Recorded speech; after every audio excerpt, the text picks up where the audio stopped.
काला साया। यूं तो बनारस घाट अपनी खूबसूरती के लिए बहुत प्रचलित है, पर घाट के किनारे कई राज लिए बैठे हैं। ये कहानी शुरू होती है बनारस के घाट के पास बने ममता निवास से, जहाँ प्रिया लाल जोड़े में ममता के घर उसकी बहू बनकर आती है। आओ आओ बहू, घर को अपने पैरों से पवित्र करो। ममता घर की दहलीज पार कर ही रही होती है कि अचानक एक बहुत गंदी सी बास पूरे घर में फैल जाती है।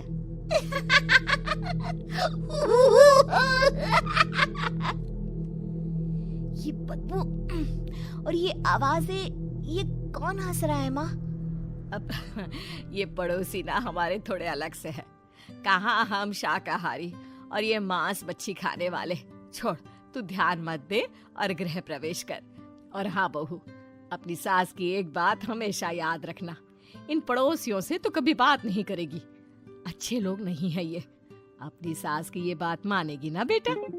हाँ माँ, जो आपकी मर्जी, मैं उनसे बात नहीं करूंगी। अगले दिन प्रिया अपनी पहली रसोई बनाने रसोई घर में जाती है। ये छोकी बात तो नाक में जा रही है। एक काम करती हूँ, खिड़की खोल देती हूँ। प्रिया खिड़की खोलने जाती है। इतने जाले, लगता है इस खिड़की को कभी खोला ही नहीं गया। पर ऐसा क्यों? ओह, नॉन वेज की स्मेल आती होगी ना। 2 मिनट के लिए खोल लेती हूँ, फिर बंद कर दूंगी।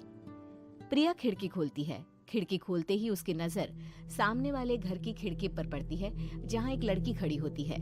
हाथों में मेहंदी, लाल रंग की साड़ी, बिल्कुल सजी धजी, मानो प्रिया की तरह ही वो भी नई नवेली बहू हो। वो प्रिया को देखकर मुस्कुराती है। हे भगवान, माँ ने तो इनसे बात करने को मना किया था। प्रिया फौरन ही खिड़की बंद कर देती है और तवे पर चढ़े रोटी की ओर देखने लगती है, पर वहाँ रोटी न होकर मछली पड़ी होती है। ये क्या? पहली ही रसोई में इतनी बड़ी गलती। हे भगवान, अब मैं क्या करूं? प्रिया बहुत डर जाती है और फौरन रसोई की सफाई करने और फिर सभी के लिए खाना बनाने लग जाती है। जब वो सबको खाना परोसती है, सब तो ठीक है, मैं बेकार में चिंता कर रही थी। हे भगवान, ऐसे ही बस अपनी कृपा बनाए रखना। रात के वक्त जब सब सो रहे होते हैं, तब प्रिया को पायल की आवाज सुनाई देती है, जिससे उसकी आंख खुल जाती है। ये पायल की आवाज कहाँ से आ रही है? प्रिया उठकर उस आवाज के पीछे छत की सीढ़ियों तक जाती है। तभी उसे बच्चे के रोने की आवाज आती है। प्रिया छत पर जाती है तो क्या देखती है? वही लाल साड़ी वाली लड़की अपनी गोद में एक नवजात बच्चे को घुमा घुमा कर सुला रही है। तभी प्रिया की नजर उसके पेट पर पड़ती है। ओह गॉड, ये तो प्रेग्नेंट भी है। सुनिए, बच्चा सो नहीं रहा है क्या? मैं कुछ मदद करूं? नहीं नहीं, आपके घर वालों को अच्छा नहीं लगेगा, मैं संभाल लूंगी। स्नेहा की गोद से बच्चा हाथ मारकर प्रिया की गोद में आने को छटपटाने लगता है। दोनों घर अगल बगल में बने होने के कारण प्रिया उस बच्चे को गोद में ले लेती है। प्रिया के पास आते ही वो सो जाता है।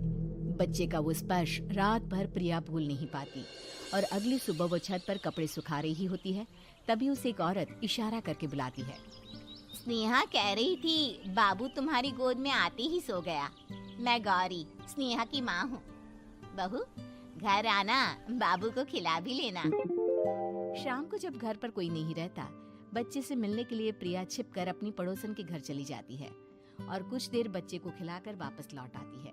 इसके कुछ दिन बाद ही प्रिया को पता चलता है कि वो माँ बनने वाली है। ममता की खुशी का ठिकाना नहीं रहता।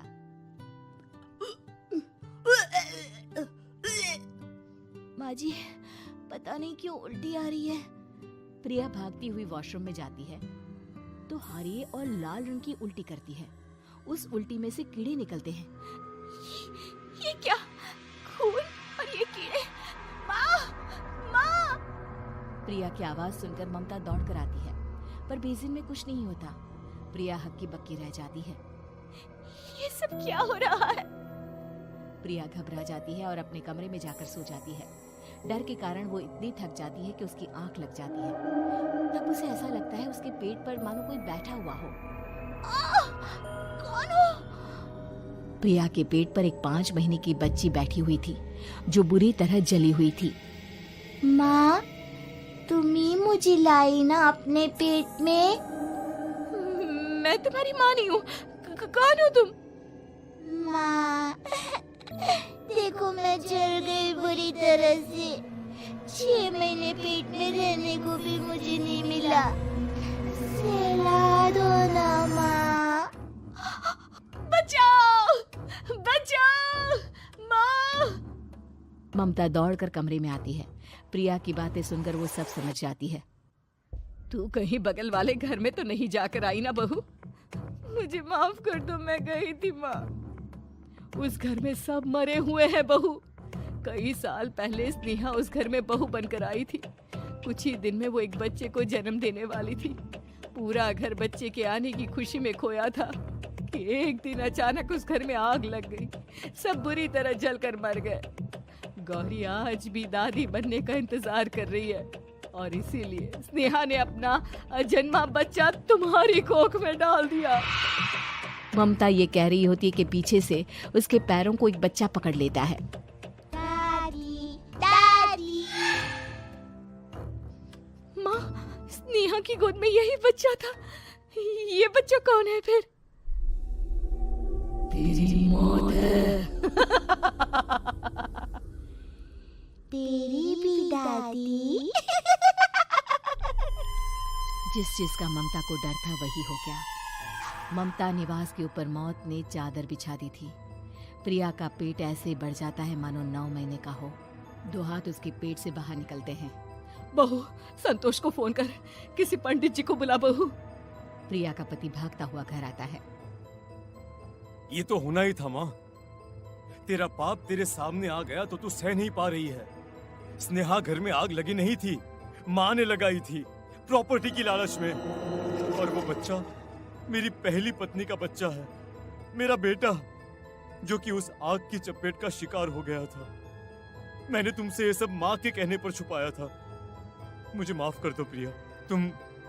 तुम अगर चाहो तो यहाँ से जा सकती हो। मैं तुम्हें किसी भी बंधन में रखना नहीं चाहता। मेरी शादी हुई है आपसे, मैं आपको छोड़ नहीं सकती, पर उससे पहले हमें स्नेहा, उसकी माँ और बच्चे की आत्मा की शांति करवानी होगी। संतोष और ममता गौरी के घर जाते हैं। अंदर सब कुछ जला हुआ होता है।